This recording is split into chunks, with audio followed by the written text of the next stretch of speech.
What trouble? All right, ladies and gentlemen, it's just noise.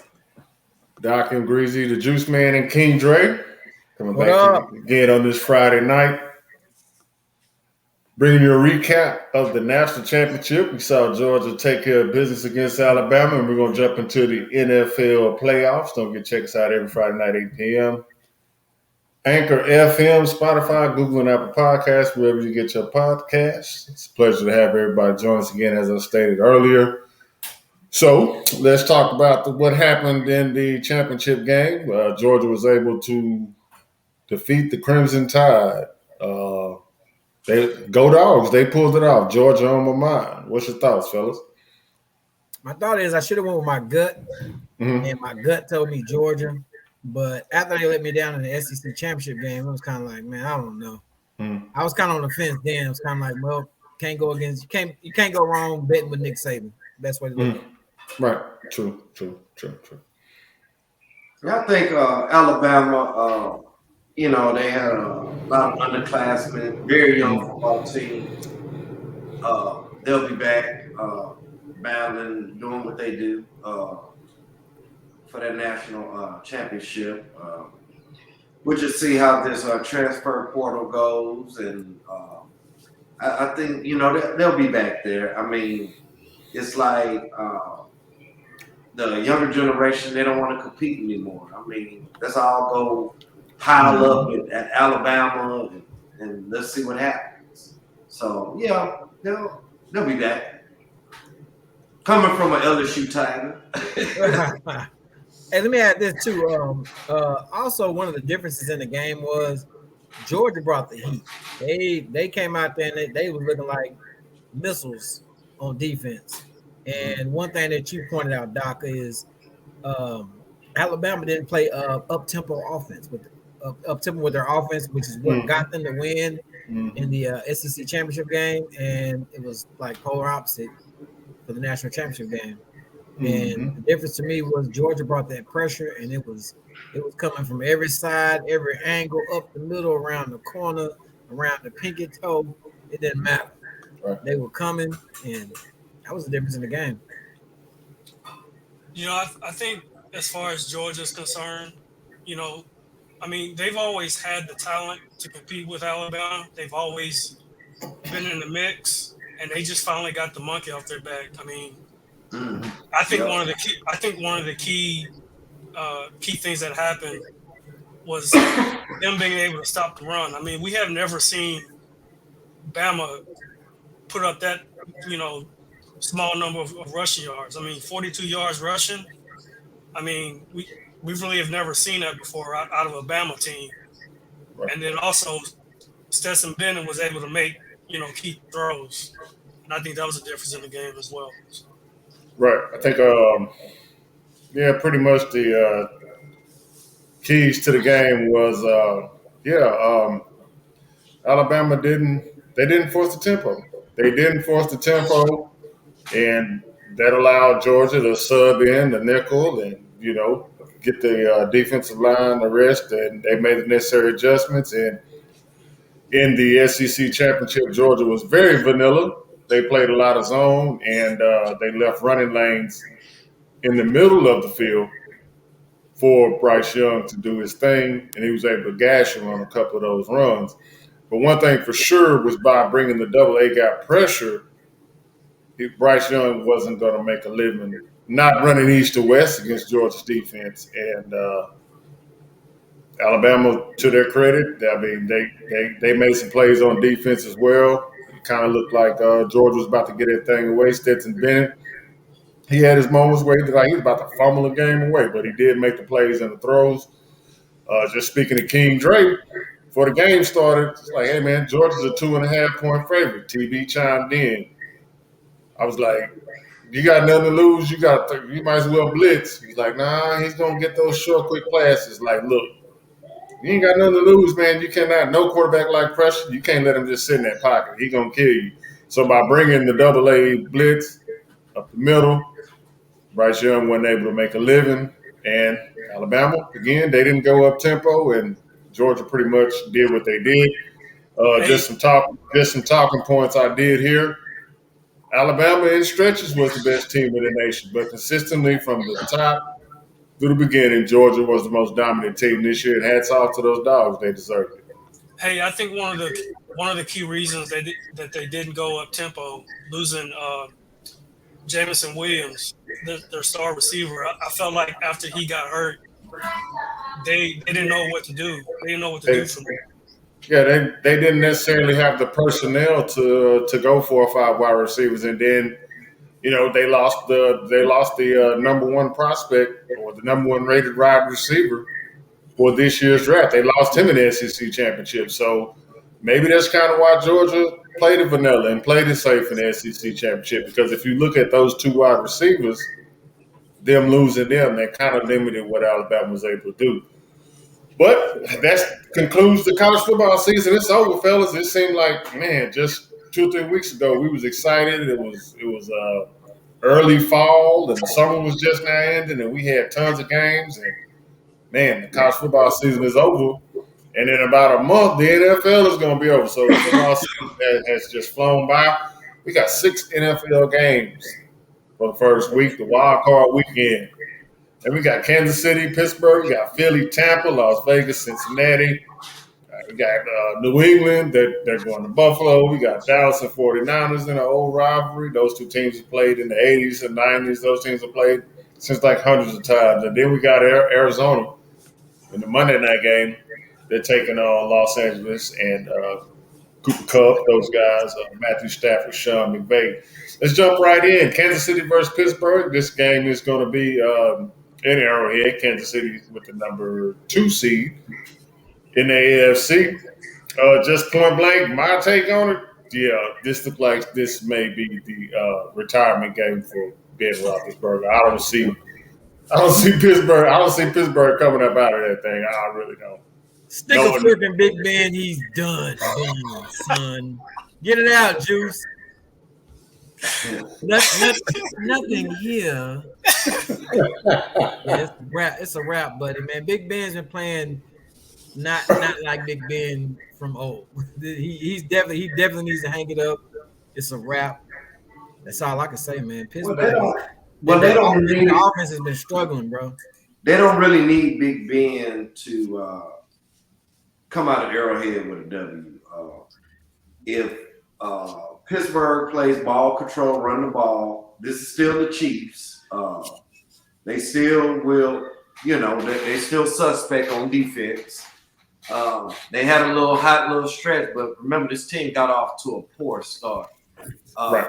So if Pittsburgh can play solid defense, Najee Harris can grind it up and become a key factor in this game. It might be a long afternoon for Kansas City.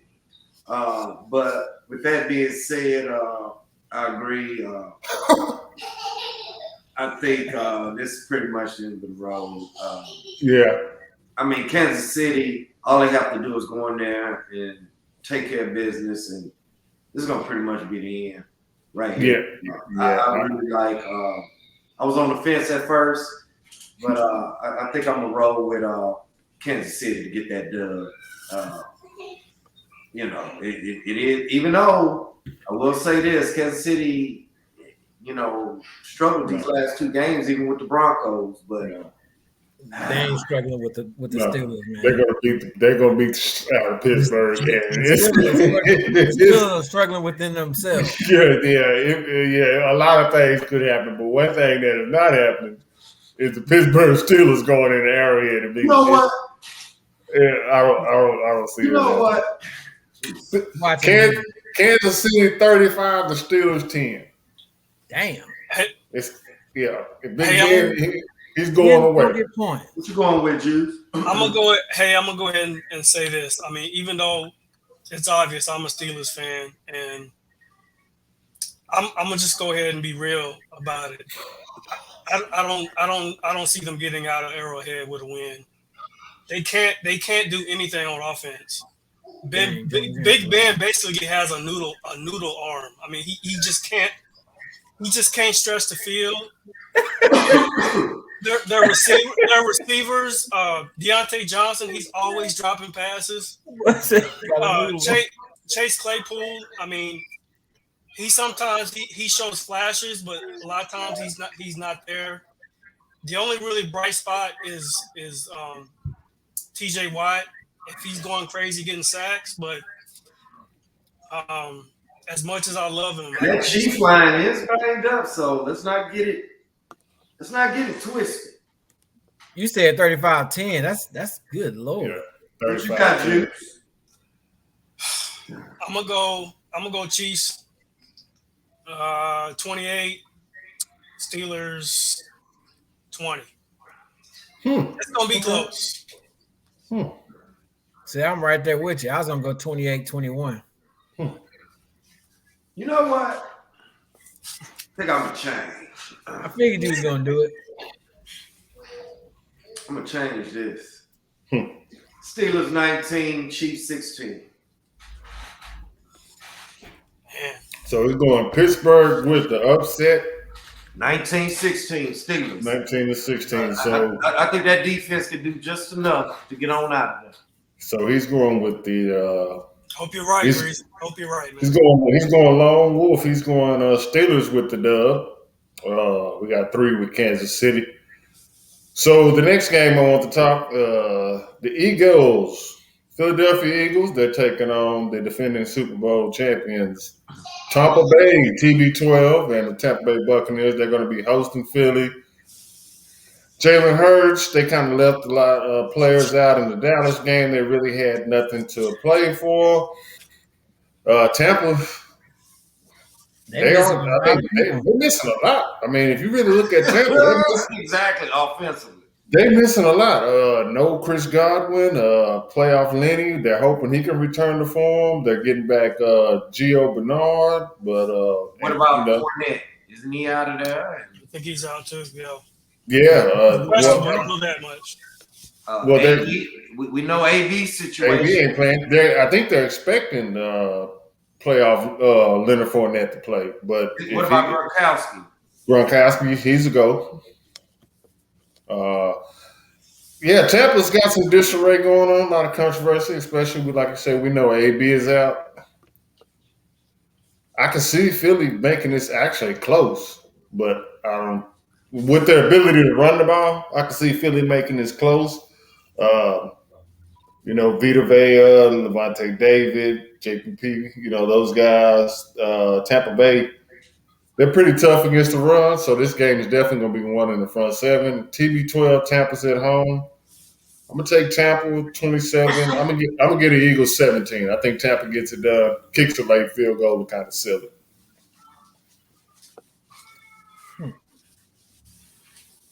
I think it's actually going to be closer. I'm thinking something like 27-13 Tampa. 27-13 Tampa. But I'm going to go out on a limb. This team is not going that far. That's all I'm going to say. They're not going to go that far. Yeah, I think it's time for Brady to hang it up too. I'm going to go with 24-21 Tampa. Mm-hmm. You got Juice? I think it's going to get out of hand. Oh my God! Brady has seen it all. I mean, there's nobody on Philly's defense that scares you, and I just think he's going to end up throwing a party on them. I'm gonna say Brady. I'm gonna say Bucks 30 and Philly 3. Dang! Wow! Jalen Hurts. You didn't even get a touchdown out of this thing. He went to Oklahoma. Good Lord! He's not giving them nothing. You just get no love. Just no love out there, did you? He's predicting the thrashing. We got the third time's a charm. We got the Patriots. They're visiting Buffalo. AFC East rivalry. They split during the regular season. We all remember the Tecmo Bowl game up in Orchard Park on Monday night. Run left, run right, run up the middle. Yeah, and Buffalo they weren't able to stop it. Buffalo ended up frustrated, but they returned the favor. They ended up going to Foxborough and ended up handling New England pretty well. I think Mac Jones had a rough day. Buffalo actually, statistically, leads the NFL in a lot of categories in defense. Weather impending, it can't get nasty up there in Orchard Park. Not like New England's going to be unfamiliar with the cold weather. These are two Ain't that northeastern different? teams. But I'm going to go with Buffalo with this one just because they're at home. And we know Buffalo is one of the toughest places to play in the NFL. Excuse me. Yeah, I think Belichick has shown why he's a good coach, considering what he's working with in New England. But I'm just gonna take Buffalo. Got a little bit too much experience. They did make it to the AFC Championship last year before eventually falling to Kansas City in the AFC Championship. I'm gonna take Buffalo. I think Buffalo puts up 30, and I think New England gets out of there with about 24. So I'm gonna go Buffalo 30. I'm gonna go New England 24 on that one. He took the words right out of my mouth though, because I was gonna lean toward Buffalo as well with the experience, and I think that they have what experience they got. The defense. I'm speaking solely on their defense. What experience they got defensively? They have a better defense, more experience, more unity. More, I can't think of the word right now, but they have more playoff games. They have more playoff games under their belt than this particular version of the New England Patriots. That's the experience I was speaking of. What you got, Juice? This is kind of a toss-up game to me because I think both teams know each other very well. They've seen each other twice, and both teams have won on the road. In week 16, Buffalo won in New England. Right. But 3 weeks before that, week 13, New England won. But I think, like y'all were talking about the defense. I think that's going to be the difference in the game because Patriots, they really don't have. They really don't have any stars on that side of the ball, and Buffalo seems to be. Sure about that? They don't have no stars. Not really. You gotta reread that roster. I think that's the most underrated part about New England is their defense, as always. Even when Tom Brady was there. As great as Belichick has been, I mean, I feel like Josh Allen is going to be an MVP one of these days. I mean. He's young. He's big. He reminds me of a young Big Ben, but he can get out of the pocket and he's real accurate with his throws. He's got a stud number one receiver in Diggs. I feel like that's going to be a difference in the game. Plus, it's going to be at home and it's going to be really cold. So I'm going to go ahead and say it's going to be Buffalo's going to come out on top. I'll say 20-13. Now, we just talked about that first meeting being a technical bowl game. There's one thing about Belichick. Belichick is going to take what you do best. He's going to take that away from you, what you do best. Right. And any recollection, I don't recall Belichick ever losing in the first round of a playoff. I'm going to be honest. I don't care if he was D coordinator with the Giants on his Patriot run, even when they beat us in 01. That was, who saw the Patriots beat the Raiders that year? But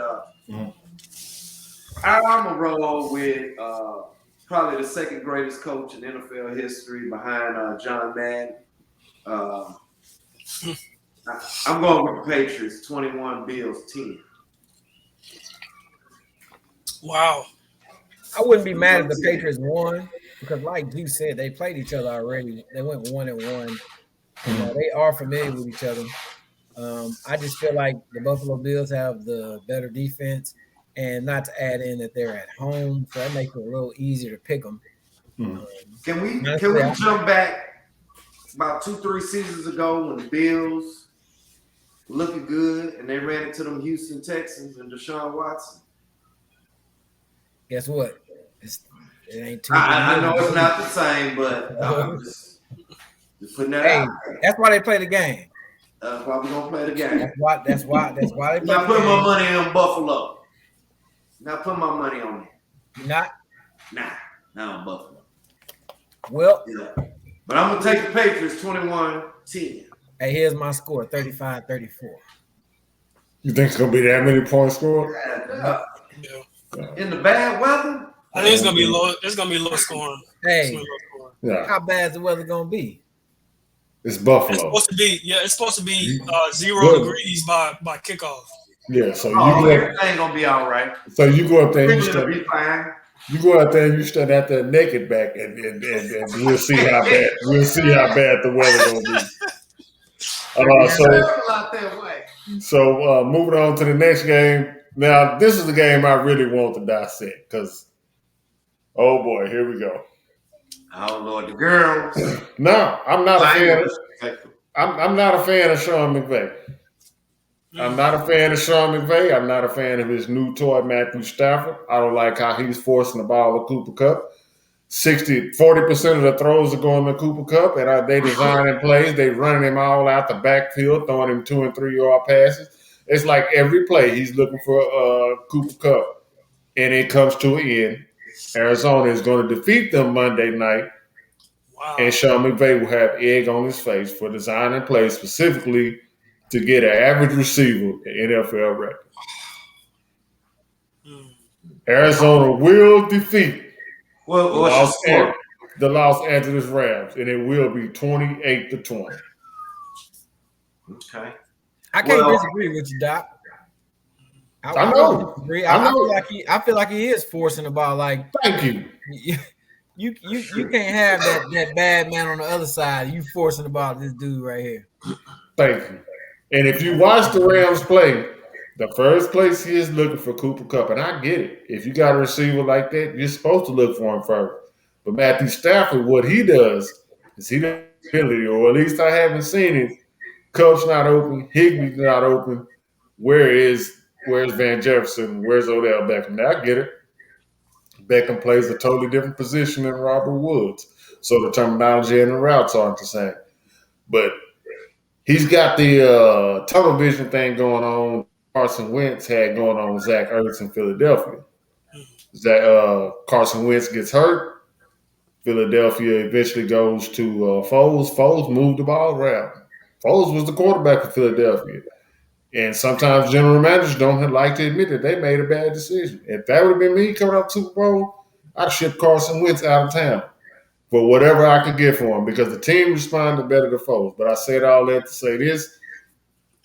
Matthew Stafford, he is what he is. He is who he is, and that's just what it's going to be. Sean McVay is happy. He's got a new toy, and they're going to get exposed. They're going to get exposed. I don't see Cooper Kupp crazy on them, and I think Kyler Murray is going to be a little bit too much for that Rams defense to handle.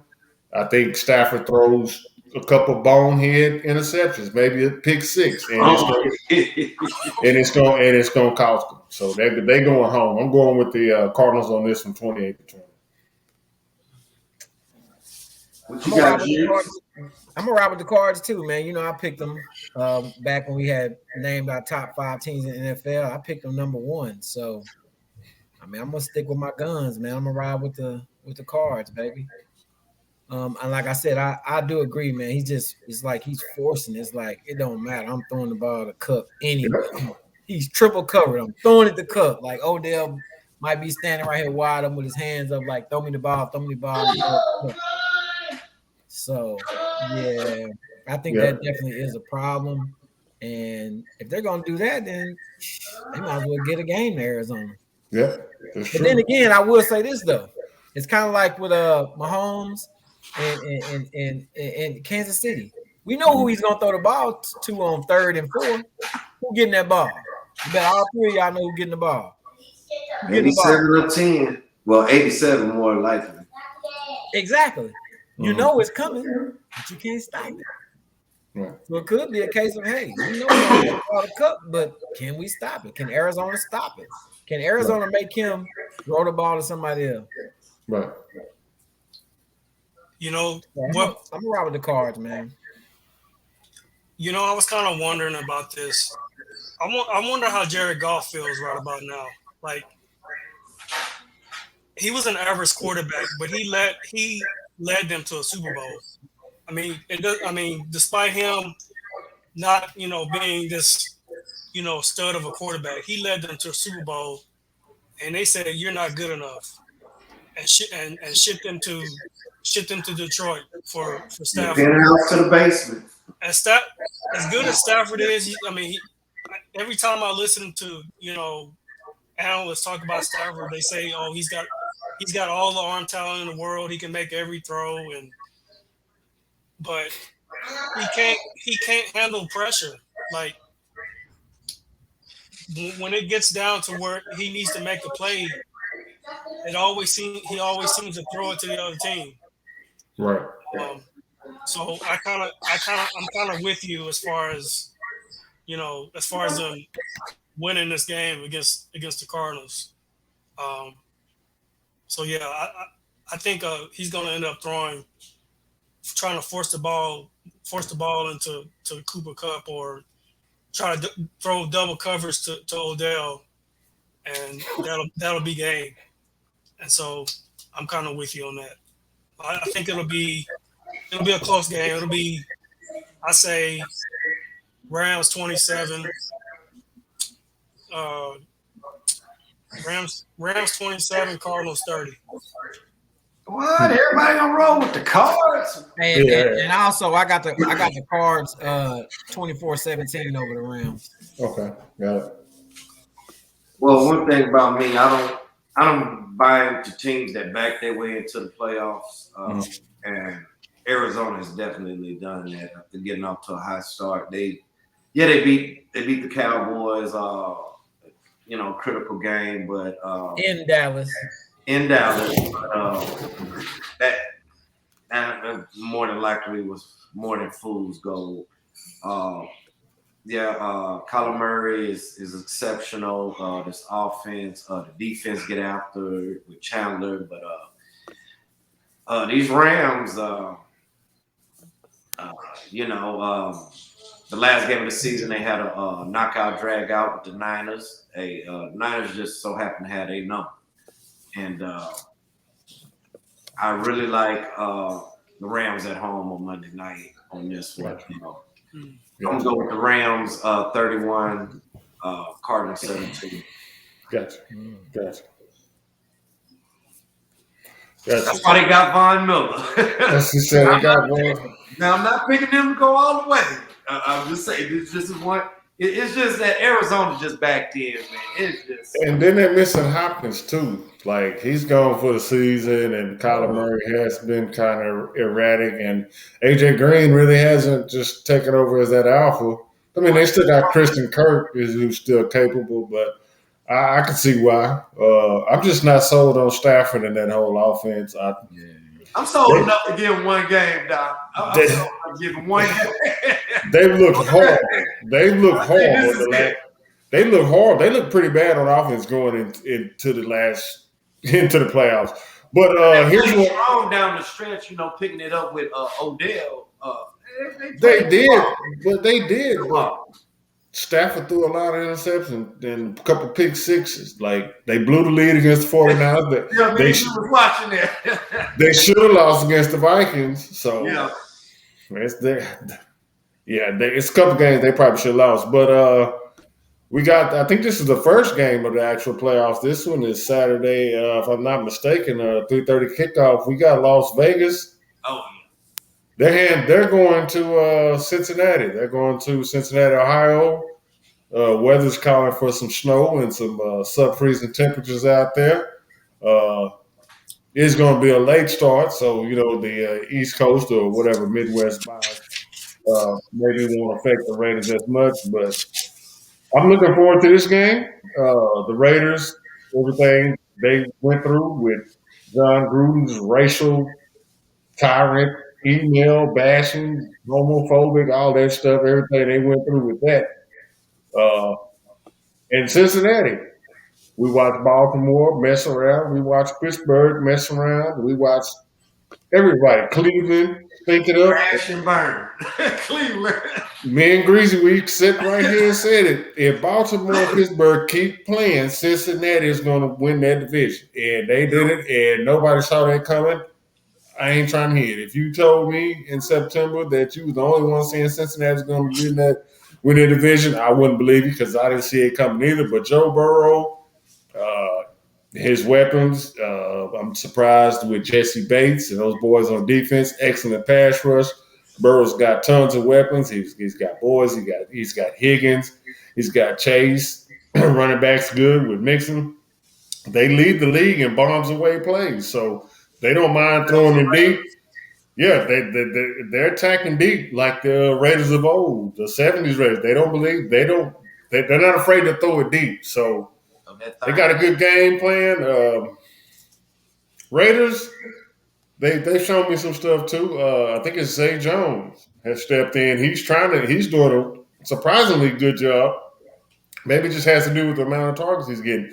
But he's actually trying to replace Ruggs as the deep threat.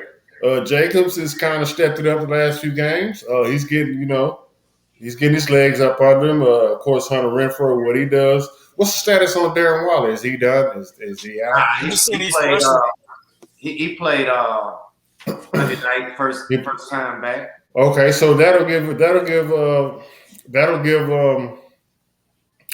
Carr an extra weapon. We know Waller. I think he's the best tight end in the league. I ain't trying to hit anybody, no Kelsey and all them other boys. I think when Darren Waller is healthy, I think he's the best tight end in the league. Cincinnati getting young, first time, Jamar Chase, little weather, whatever. It's going to be close. I think this is going to be the best. Probably this one and the next game we're going to talk about probably going to end up being the two best games. It's going to be close. I'm going to go Cincy 23. I'm going to go Raiders 20, man. I'm going to go Raiders 20. If this game was in Las Vegas, I would pick the Raiders. But it's going to be snow outside, and it's going to be cold. And just because of that and that alone, I'm giving Cincinnati the 3-point dub. If this game was anywhere else at a different time and it wasn't cold and all that crap out there, I would pick the Raiders. But it's not. They're going to Cincinnati. Weather forecast calls for snow. It's supposed to be a little chilly. I think it's 3 points. I'm going to give it to Cincy on this. You got juice. This is a very interesting matchup, I think. I'm really impressed with how, despite the type of season that the Raiders have had with all the off the field issues, they've continued to fight, and I think Derek Carr is sometimes overlooked. He doesn't throw for a whole lot of yards, but to me, I really think he's a solid quarterback as long as he's got time to throw, and as long as he's got targets to throw to, I think he's good. So, and as far as Burrow, I mean, him and Chase, they just have this connection. I mean, since their LSU days, and so I think it's going to be a shootout. But I'm going to give it Cincinnati. There's going to be some key plays. Chase is going to get some touchdowns. That's going to blow the game open. I'm going to say Cincinnati 34, Raiders 24. Lots of points, big points. Right? Well, this is definitely going to be one of the best games on television.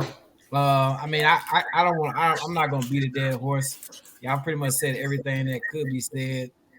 Cincinnati definitely does look like they're going to come out, and they have a great, strong chance of being the team that can come out on top. With that being said, oh Lord. with that being said, I'm gonna go ahead and take the Raiders 28-24. I just feel like, everything that G said about Derek Carr, man. Derek Carr's a good quarterback, man. He is. I like Derek Carr. And I like that. I feel like the Raiders are gonna come out. They got something to prove, man. They've been having something to prove for a while, and Right. I think they'll get the dub 28-24, Yeah. man. Yeah. Despite they have. elements, I mean, it's football, bro. I mean, honestly, it sounds crazy, like, oh, it's hot down here, so we ain't used to the cold.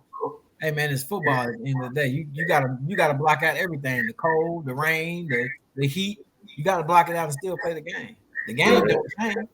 No, it doesn't, but it makes a difference. It does. It can change your game plan for sure. It makes a difference, but there's only 2 warm weather teams that can actually play in cold weather. And I've seen them in the playoffs. I've seen footage of it's in their DNA. There's only 2 teams that can do that. That's the 49ers, and that's the Oakland, which is now Las Vegas Raiders. I guess everybody's missed the mistake by the lake and many other cold weather games that the Raiders have played in. That is definitely in their DNA. They went out to Cleveland late this year and got a dub in the snow. The cold. This is what they do. In the earlier matchup, that game was nip and tuck. Burrow was not a factor. Chase wasn't a factor. The problem with that first matchup in Vegas was the defense couldn't stop the run, basically. Mm-hmm. That was the biggest problem. I'm a firm believer hot teams entering the playoffs. And the Raiders are smoking. And Derek Carr, he's doing his thing. I mean, they just beat a good Charger team. Prior to that, they beat a good Colt team. This team has overcome all odds. And with that being said, I'm not just saying this because I'm a Raider for life, but I think the Raiders improved to 3-0 against Cincinnati in the playoffs, and I think I'm going to take the Raiders 20, Bengals 17. Got it. Cold. Raiders 20, Bengals 17. That's a good prediction. I think that is going to be. Yeah, that's gonna be nice. I'll be ready Saturday for that one. And then Dallas versus San Francisco. I think the Cowboys got the worst possible draw in the entire playoff. Sure did, buddy. Dallas. And Dallas and Cowboys fans are nervous. I mean, they're all on the internet. Please do not sell your tickets to the 49ers fans. They said these guys are like a legion. They run us up out of Texas Stadium. They run us out of the new stadium. They're like, for the love of God, do not sell your tickets to the 49ers fans because they come. I see it on Facebook. They come in about tens of thousands. So when you look in the stands, you're going to see a sea of red. They travel. Cowboys fans don't travel. Raiders fans travel. Steelers fans travel. Packers fans travel. Patriots fans don't travel. Eagles fans, they'll travel to DC. They're gonna take over DC. They can't even take over Giant Stadium. 49ers, Raiders, Steelers, and Packers fans travel. Just to relate an analogy, they travel like Odessa Permian fans travel and they stop doing football. 49ers, Steelers, Packers, and Raiders fans travel. Cowboys fans don't travel. So they coming. With that being said, all that, Dallas just got a bad matchup, man. San Francisco has the ability to get pressure with their front four. Dallas seems to be middle of the road as far as run defense. I know Michael Parsons. He's my NFL Rookie of the Year. Well, NFL Defensive Player of the Year, regardless. I don't care about rookie, none of that. I think for what he's brought to Dallas, and as far as how he has the skill set of a young Sean Taylor. I've seen this guy make plays, and no coach taught this guy how to do this type of thing. He's changed the whole culture in Dallas. They just don't seem to be dominant against the run. And one thing about Shanahan is he's going to keep running the ball. For all intents and purposes, Los Angeles was up 17-3, and Troy Aikman and Joe Buck said that if Jimmy Garoppolo to try to get back into the game. They were down 17-3. And Aikman says if the 49ers think they're going to get back into this game by having Garoppolo passing, this lead's just going to get bigger and it's going to get worse. Point being, San Francisco had 6 yards rushing at halftime. The next 2 drives, they had a total of 96. The score went from 17-3 to 17-7 in 2 drives. With that being said, if Dallas doesn't stop the run, it opens up everything else. The Deebo Samuel jet sweeps. I think Shanahan is the best scheme play caller in the game. Dallas got a bad matchup in this one. Dallas is not running the ball good, folks. They're not running the ball good. Zeke, the 2016 Zeke is gone, man. And 5 or 6 short years, it's gone. Pollard's been kind of banged up. Offensive line is still kind of battling some injuries. Just for the sake of what we saw when we was growing up, all those battles, I think the 49ers get it done in Texas Stadium. Dallas just got a bad matchup, and it comes to an end. I'm going 49ers 26. I'm going Dallas 20.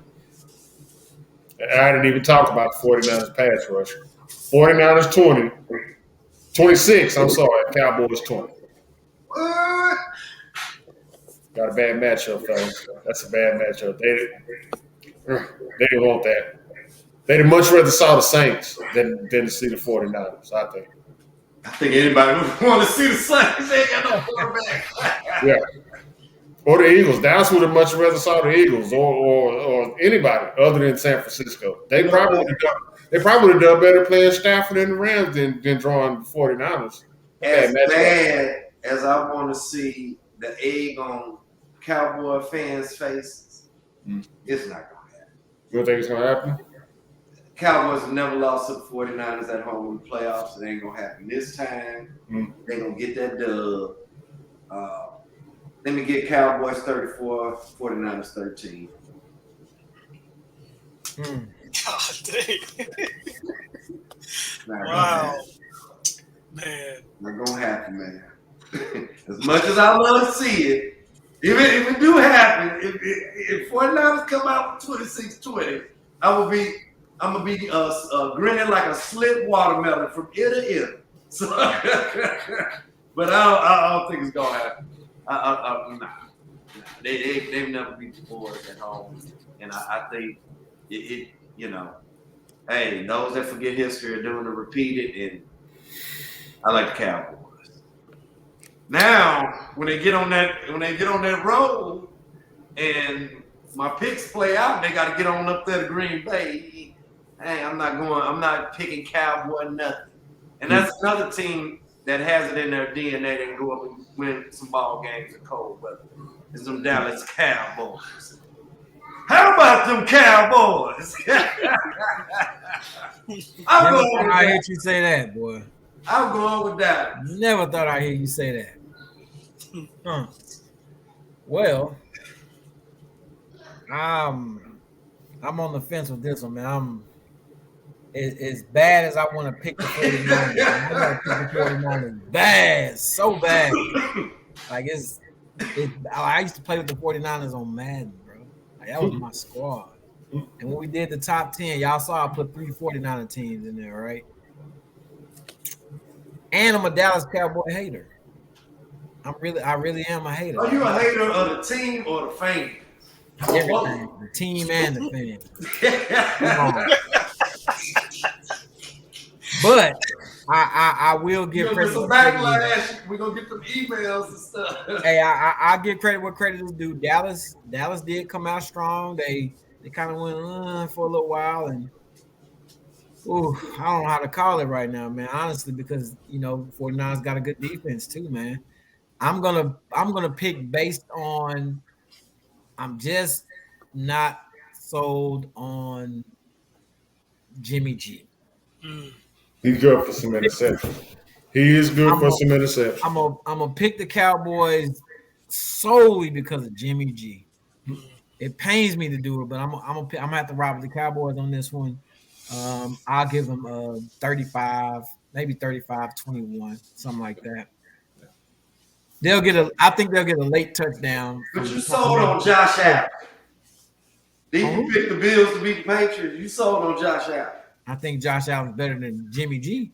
He is better than Jimmy G. They're about the same if you ask me. He's miles and miles. He's a miles and miles away better. He's miles and miles ahead. He's miles and miles. He's way better than Jimmy G. Has he won an MVP award? Oh. Jimmy G ain't won that either. Exactly. That's what I'm saying. I mean, Josh Allen is no better. This than is what Josh Allen is like third year, No right? better. Fourth year, Yeah. third year, right? I believe. Yeah, he's way better than Jimmy G. Josh Allen? Yeah. Yeah, something like that. Third, fourth year. What you got? What you got, Juice? Who you got? King Dre, you stole what I was gonna say, man. I'm nervous about Jimmy G. What you nervous for? The dude, he doesn't stay healthy, and This decision making. His decision making, he doesn't make decisions. Him and Matthew Stafford are like what on the cool. Yeah, I mean, you can put Josh Allen in there too. No. Josh Allen is way better. So, Juice, can you explain a little bit about the decision making you said about Jimmy G? He's just not. He just doesn't have it. He's not that talented. Like everything around him has to go just right. The running game has to be just right, and the defense has to be making stops. If it comes down to Jimmy G having to make a throw, it's not happening. You know what? I hope the only person right is Doc. We saw it in the Super Bowl. He overthrew Emmanuel Sanders. They would have won.